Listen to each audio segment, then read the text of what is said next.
आप यकीन मानिए कि इस देश की राजनीति में नेता किस तरीके से पब्लिक को परेशान करते हैं। यही नेता जब चुनाव होते हैं, चुनाव से पहले पब्लिक के पास उनकी समस्या सुनने आते हैं। मल्टीनेशनल कंपनियां अपने स्वार्थ के लिए या डेवलपमेंट के नाम पर जिस प्रकार से वनस्पति को उजाड़ रही है या फिर पर्यावरण का संतुलन बिगाड़ने का काम कर रहे हैं, ये निश्चित रूप से नहीं होने देंगे। क्या क्या कहोगे? आज लोग पैदल जा रहे हैं, जो ओरन टीम है वो पैदल जाकर सर्किट हाउस तक ज्ञापन देने जा रहे हैं। इस बहरी गूंगी सरकार को जगाने के लिए धमाकों की बिल्कुल जरूरत है। कहीं पर सोलर प्लेटें लग रही है तो यहाँ की जनता को महसूस हो गया कि ये हमारे साथ बहुत बड़ा कुठाराघात हो रहा है। ओरन को लेकर पश्चिमी राजस्थान के जैसलमेर में लगातार धरने प्रदर्शन चल रहे हैं। पिछले 7 से 8 सालों से लगातार ओरन टीम जो है वो लगातार संघर्ष कर रही है।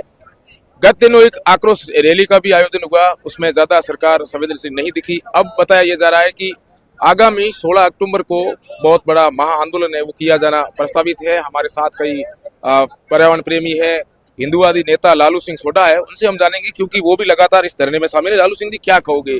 सरकार इस तरीके से हठधर्मिता अपना के बैठी है, लोग सड़कों पर है जैसलमेर के।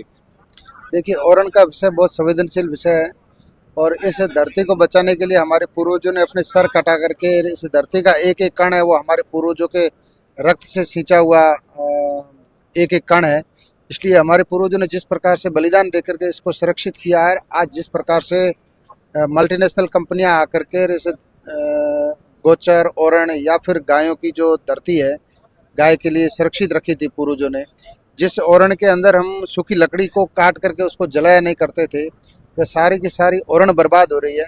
इसको लेकर के संपूर्ण जैसलमेर के अंदर जन जागरण का अभियान चलाया गया और संपूर्ण जैसलमेर के लोग आज जागृत अवस्था में हैं, जिसका सीधा सा प्रारूप हम लोगों ने 26 तारीख को देखा।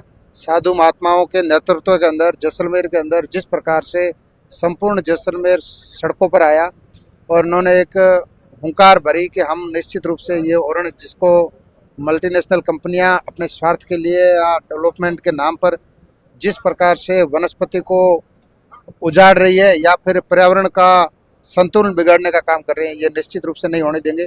और इसमें विशेष रूप से जो ओरन टीम है, पिछले 8 वर्षों से निश्चित रूप से जिस प्रकार का इनका निस्वार्थ भाव से और समर्पण के भाव से गायों के लिए, ओरन के लिए, नदी के लिए, तालाब, इन सब के लिए जिस उद्देश्य से और पवित्र उद्देश्य से लगे हुए हैं, तो इस दृष्टि से सभी लोग और सभी जैसलमेर के साधु संत इनके साथ में हैं और निश्चित रूप से ये जैसलमेर का ज्वलंत विषय है और इस विषय के ऊपर निश्चित रूप से कोई न कोई। क्या क्या कहोगे? आज लोग पैदल जा रहे हैं, जो ओरन टीम है वो पैदल जाकर सर्किट हाउस तक ज्ञापन देने जा रहे हैं। देखिए, ओरन टीम आज से 4-5 दिन पहले यहाँ से भरी दोपहरी में जब सबसे ज़्यादा गर्मी होती है, उस समय 2 बजे यहाँ से लक्ष्मीनाथ जी के मंदिर किले पर गए थे और उस समय काफ़ी जो ओरन प्रेमी है उनके पैरों के अंदर छाले भी हुए थे। तो आज भी ओरन टीम ने ये तय किया है कि मंत्री जी से मिलने के लिए जहाँ पर भी स्थान बताएंगे, सर्किट हाउस या फिर जहाँ कहीं भी, वहाँ तक नंगे पांव जाने का संकल्प लिया हुआ है। आगामी 16 अक्टूबर को बड़ा महाआंदोलन रखा है। देखो, ओरन टीम ने जन जागरण के लिए लगातार कई वर्षों से ये जिस प्रकार से रैलियां निकाल रहे हैं, मंदिर से लेकर के कलेक्ट्रेट तक, इसमें कई मंदिरों से जैसलमेर के प्रमुख मंदिरों के स्थान है, वहाँ से लेकर के कलेक्ट्रेट तक इन्होंने लगातार ओरन यात्राएं निकाली हैं और ये इन सब के कारण आज जैसलमेर के प्रत्येक व्यक्ति के हृदय के अंदर ओरन, गोचर, गाय, इस विषय को लेकर के प्रत्येक व्यक्ति के हृदय के अंदर जो ये जागृति पैदा हुई है और जन जागरण के अभियान में जिस प्रकार की आज जागृति आई है, ये निश्चित रूप से जैसलमेर के लिए बहुत अच्छा शुभ संकेत है। वर्तमान में बीजेपी की सरकार है, संघ के मार्फत आप कहां तक प्रयास हो इसके?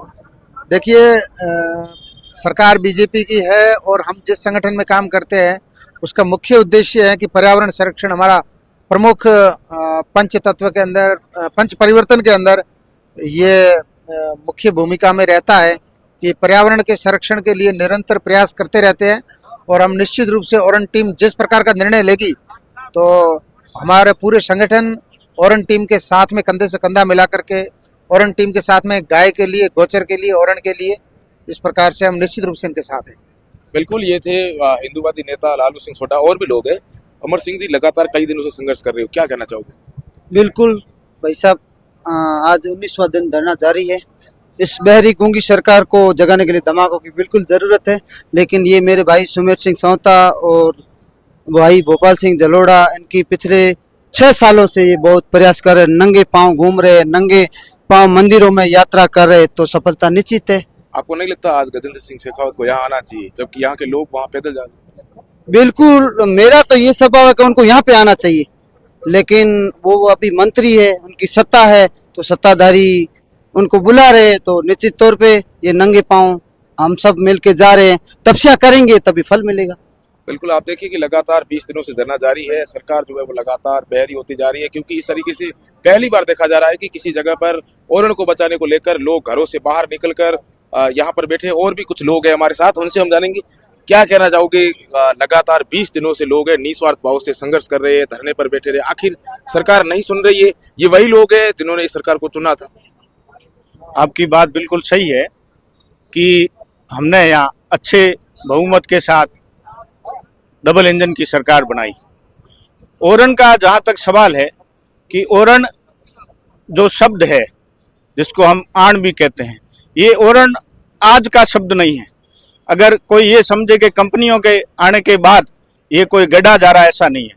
ओरण का मैं जो समझता हूँ उसके हिसाब से ओरण का अर्थ है कि जो मूक पशु पक्षी है उनको ग्रामीणों ने अपने हिसाब से एक पट्टा दे रखा है कि यहाँ हमारे पशु चरेंगे और पक्षी विचरण करेंगे। मोर, गाय, बैल, भैंस, बकरी, भेड़ और भी कई ऐसे पशु पक्षी जंगल में जो जंगली है वो रहते हैं। उनको एक तरीके से गांव के एक सामाजिक ढांचे ने एक मूक पट्टा दे रखा था कि ये मुंह बोली ओरण हमारे देवता के नाम से है। उस पट्टे को सरकार खारिज करके और कंपनियों को ये जमीन किराए पे देना चाहती है। तो जैसे ही अब ये काम शुरू हुआ है, तो जहाँ सीमेंट कंपनियां लग रही है, कहीं पर सोलर प्लेटें लग रही है, तो यहाँ की जनता को महसूस हो गया कि ये हमारे साथ बहुत बड़ा कुठाराघात हो रहा है। बीजेपी के जो नेता है वो कहाँ तक प्रयास कर रहे हैं? आपको नहीं लगता कि ये यहाँ के लोगों के साथ में बड़ी ठगी हुई है? ये यहाँ की जनता के साथ बहुत बड़ा कुठाराघात हुआ है, क्योंकि कई पीढ़ियों से जैसलमेर को बसे हुए 880 साल लगभग हो गए हैं, और ये एक इतना बड़ा कुठाराघात है जिसकी जो है इसकी भरपाई करना बहुत ही मुश्किल है बाद में। अगर हम प्राकृतिक रूप से, सांस्कृतिक रूप से इसको हमने परंपरा बना के रखा है, उसको अगर सरकार चाहती है कि यहाँ जंगल उजाड़ कर और कुछ पेड़ कहीं लगाकर उसकी भरपाई की जाए, गलत है। और मैं ये नहीं मानता कि भाजपा में भी ऐसे लोग नहीं है। हर नेता जो है मूल रूप से नेता है, चाहे प्रशासनिक अधिकारी है, चाहे सीएम है, पीएम है, मुख्य रूप से वो पशुपालक और कृषक ही है जो भारतीय है। तो मैं ये समझता हूं कि उनमें मन में भी भावना होगी, लेकिन उस भावना का कहीं ना कहीं वो दबा के, और शायद उनको जो है अर्थ प्रेम ज्यादा हो गया है, तो हो सकता है कि वो मुखर होके नहीं बोल पा रहे। बिल्कुल, आप देखिए कि किस तरीके से ये लोग दुखी है। इनका कहना है कि जल्द से जल्द सरकार है वो इस ओरण को राजस्व रिकॉर्ड में दर्ज कराए। उसके साथ ही आज थोड़ी देर बाद में ये लोग केंद्रीय मंत्री गजेंद्र सिंह शेखावत जो सर्किट हाउस में ठहरे हुए वहां तक नंगे पांव है, वो वहां तक ज्ञापन देने के लिए जाएंगे। आप यकीन मानिए कि इस देश की राजनीति में नेता किस तरीके से पब्लिक को परेशान करते हैं। यही नेता जब चुनाव होते हैं, चुनाव से पहले पब्लिक के पास उनकी समस्या सुनने आते हैं, लेकिन आज ये हो रहा है कि इनको वहां जाना पड़ रहा है।